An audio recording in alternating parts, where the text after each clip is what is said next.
Hai sobat semua, nah kali ini yang akan saya bahas adalah epidemiologi penyakit menular. Perlukah kita mempelajarinya? Oke, untuk menjawab hal tersebut, marilah kita kupas satu persatu pola dari pemikiran materi ini.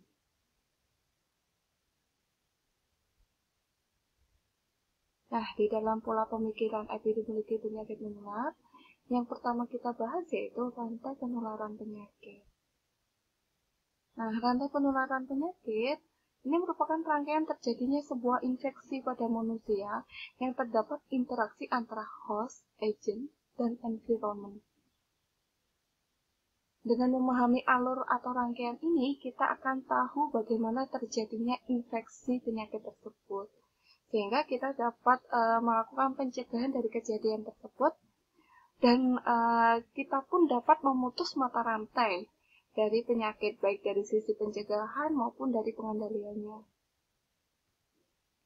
Nah, di dalam suatu penularan atau rangkaian penularan penyakit yang di sini disebut dengan transmisi ya, ini ada 6 komponen rantai penularan. Apabila satu mata rantai diputus atau dihilangkan, maka penularan infeksi dapat dicegah atau dihentikan. Sehingga infeksi pun tidak akan pernah terjadi pada manusia. Adapun 6 komponen rantai penularan infeksi tersebut, yaitu yang pertama, yang biasa kita sebut dengan agen infeksi. Nah, agen infeksi ini merupakan mikroorganisme penyebab infeksi. Nah, agen ini biasa berupa agen biologi, yang contohnya yaitu bakteri, virus, jamur, parasit ya. Ini merupakan agen biologi. Adapun juga yang berupa agen kimia ya, yang merupakan suatu zat adiktif. Adapun yang berupa agen fisik, ini agen fisik biasanya berupa seperti sinar ultraviolet, ya itu merupakan agen fisik yang dapat menyebabkan suatu terjadinya penyakit. Kemudian istilah yang kedua yang biasa kita dengar yaitu reservoir. Apa ini reservoir ya? Reservoir itu merupakan manusia atau hewan atau tanah yang menjadi tempat hidup. Nah, mikroorganisme atau yang dikatakan ini agen infeksi dapat hidup dan berkembang biak, kemudian ditularkan kepada manusia dari tubuh reservoir. Berdasarkan hasil penelitian, reservoir tersebut pada manusia biasanya terdapat pada permukaan kulit, saluran nafas, saluran cerna, saluran kemih, serta organ-organ yang lain yang ditempati oleh agen infeksi.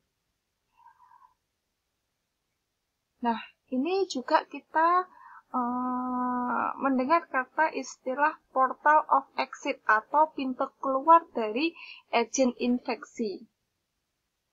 Nah, pintu keluar ini adalah tempat di mana agen infeksi ya meninggalkan reservoir.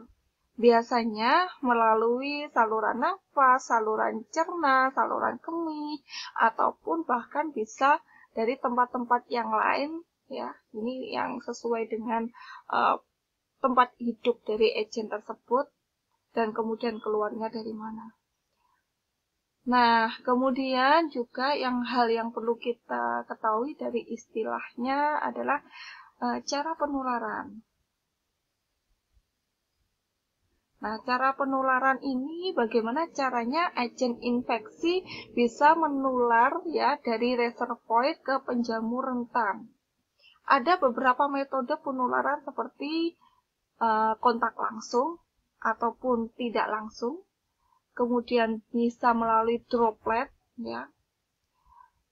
Airborne atau melalui udara. Kemudian bisa penularan melalui makanan ataupun minuman ya. Nah, bisa juga penularan dari darah binatang, ya, seperti serangga, kemudian binatang pengapat, ya. Selain portal of exit yang tadi sudah kita bahas, di sini ada portal of entry yang bisa kita sebut dengan pintu masuk. pintu masuk suatu agen ke tubuh yang rentan tadi. Nah, pintu masuk adalah tempat agen infeksi masuk ke tubuh penjamu yang rentan atau sensitif bila ini ada jalannya, ya, itu saluran nafas, bisa saja kulit, kemudian bisa saja melalui saluran cerna, saluran kemih, dan lainnya.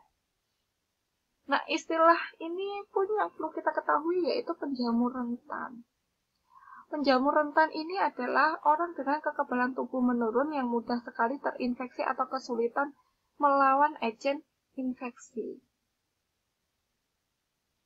Nah, penjamu rentan ini dipengaruhi oleh biasanya sistem imun seseorang, yang kemudian juga dipengaruhi oleh usia, jenis kelamin, dan lain sebagainya. Nah, dalam rantai penularan penyakit yang tadi dijelaskan di awal, bahwa Bu Emma sempat menjelaskan, di dalam rantai penularan terdapat interaksi antara host, agent, dan environment. Nah, ini akan saya jelaskan satu persatu. Ya. Faktor host adalah penyebab penyakit berupa biologis, fisik, kimia. Faktor host adalah karakteristik personal, perilaku, ya. Kemudian genetik, imunologik. Sedangkan faktor ini environment atau lingkungan merupakan keadaan eksternal, ya, selain agent tadi, ya, yang mempengaruhi proses penyakit baik berupa fisik, biologis, ataupun sosial. Keseimbangan dari segitiga epidemiologi di atas, ya, akan mempengaruhi status kesehatan, berlaku untuk penyakit menular maupun tidak menular. Ada beberapa interaksi, ya, dari segitiga epidemiologi ini yang perlu saya jelaskan. Itu yang pertama, interaksi antara agen penyakit dan lingkungan, ya. Di sini keadaan di mana agen penyakit langsung dipengaruhi oleh lingkungan dan terjadi pada saat prepatogenesis dari suatu penyakit. Misalkan ini viabilitas bakteri terhadap sinar matahari, kemudian stabilitas vitamin sayuran di ruang pendingin, penguapan bahan kimia beracun oleh proses pemanasan. Kemudian untuk selanjutnya yaitu interaksi antara host dan lingkungan. Nah, ini keadaan di mana manusia langsung dipengaruhi oleh lingkungan pada fase prepatogenesis. Nah, ini misalkan udara dingin, hujan, dan kebiasaan membuat dan menyediakan makanan. Untuk selanjutnya, di sini ada interaksi antara host dan agen penyakit. Keadaan di mana agen penyakit menetap, berkembang biak, dan dapat merangsang manusia untuk menimbulkan respon berupa gejala penyakit. Nah, misalkan ini mengalami gejala demam, kemudian mengalami perubahan fisiologis dari tubuh. Nah, kemudian tubuh melakukan pembentukan kekebalan atau mekanisme pertahanan tubuh lainnya. Interaksi yang terjadi dapat berupa sembuh sempurna, sembuh akan tetapi cacat, atau mengalami ketidakmampuan dalam organ tubuh, ya, atau bahkan yang fatal ini bisa menyebabkan suatu kematian. Nah, ini adapun interaksi agen penyakit, host, dan lingkungan. Keadaan di mana agen penyakit, manusia, dan lingkungan bersama-sama saling mempengaruhi dan memperberat satu sama lain, sehingga memudahkan agen penyakit baik secara langsung atau tidak langsung masuk ke dalam tubuh manusia. Nah, ini misalkan kejadian suatu pencemaran air sumur oleh kotoran manusia. Hal ini dapat menimbulkan penyakit yang dikatakan waterborne disease. Salah satu contohnya seperti diare, penyakit kulit, ya.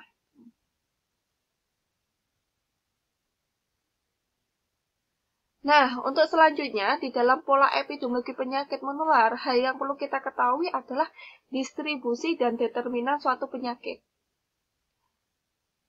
Di dalam epidemiologi deskriptif, terdapat 3 variabel determinan, yaitu ada orang, ada tempat, dan waktu. Frekuensi penyakit berubah menurut perubahan variabel-variabel epidemiologi tersebut. Yang pertama yaitu distribusi berdasarkan orang. Variabel orang yang mempengaruhi penyakit adalah karakteristik dan atribut dari anggota populasi. Perbedaan rate penyakit berdasarkan orang menunjukkan sumber paparan yang potensial dan berbeda-beda pada faktor host. Adapun beberapa variabel orang diantaranya yaitu umur, jenis kelamin, kelas sosial, ya, kemudian jenis pekerjaan, penghasilan, ras, kemudian suku bangsa, agama, status perkawinan, paritas, dan masih banyak lagi. Kemudian yang kedua adalah distribusi berdasarkan tempat. Untuk variabel tempat, ya, ini merupakan karakteristik lokal di mana orang hidup, kemudian bekerja dan berkunjung. Perbedaan insiden berdasarkan tempat menunjukkan perbedaan susunan penduduk atau lingkungan yang mereka tinggali. Pentingnya variabel tempat di dalam mempelajari etiologi suatu penyakit dapat digambarkan dengan jelas pada penyelidikan wabah dan penyelidikan terhadap kaum migran. Nah, ini ada beberapa variabel tempat yang dapat dicontohkan, yaitu batas-batas daerah pemerintahan. Misalkan ada kota, pedesaan, ya kan? Kemudian daerah atau tempat-tempat berdasarkan batas-batas alam, ya. Dan bahkan bisa saja perbedaan daerah secara geografis, yaitu di dataran rendah maupun dataran tinggi. Nah, sempat kita singgung di sini, kalau kita mau menggambarkan distribusi penyakit berdasarkan daerah ya, antara dataran rendah sama dataran tinggi, distribusi atau pola penyebaran penyakitnya pasti berbeda. Contohnya di dataran tinggi itu banyak kita temui anak-anak atau orang yang mengalami sakit gondok atau hipotiroid. Sedangkan di dataran rendah jarang kita temui. Hal ini kenapa? Karena kondisi kandungan yodium, ya, kandungan yodium yang ada di dalam air sumur itu akan berbeda. Di dataran tinggi kandungan yodiumnya rendah jika dibandingkan di daerah dataran rendah. Nah, hal itu yang bisa menyebabkan asupan yodium yang kurang di penduduk yang tinggal di dataran tinggi sehingga bisa menyebabkan sakit hipotiroid. Yang ketiga adalah distribusi berdasarkan waktu. Variabel waktu dapat menganalisis perbedaan cara pandang dari kurva epidemik. Hubungan antara waktu dan penyakit merupakan kebutuhan dasar di dalam analisis epidemiologi oleh karena perubahan penyakit menurut waktu menunjukkan faktor etiologis. Nah, ini ada beberapa pola penyakit yang berdasarkan waktu. Yang pertama disebut dengan sporadis. Ini penyakit yang jarang terjadi dan tidak teratur untuk kejadiannya. Kemudian ada jenis endemis ya. Suatu kejadian yang dapat diprediksi. Misalkan dalam waktu-waktu tertentu selalu ada penyakit tersebut. Adapun yang dikatakan epidemis, ini kejadian yang tidak seperti biasa atau kejadian luar biasa. KLB, outbreak ya. Kemudian ada yang disebut dengan propagating epidemic. Penyakit yang terus meningkat sepanjang waktu. Nah, dapat disimpulkan ya bahwa mempelajari epidemiologi penyakit menular ini bertujuan untuk memperjelas proses infeksi, yaitu dengan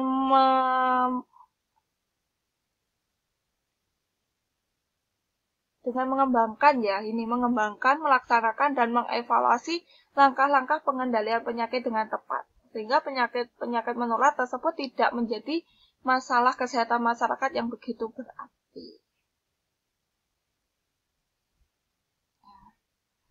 Sekian penyampaian dari saya, jangan lupa subscribe ya, see you.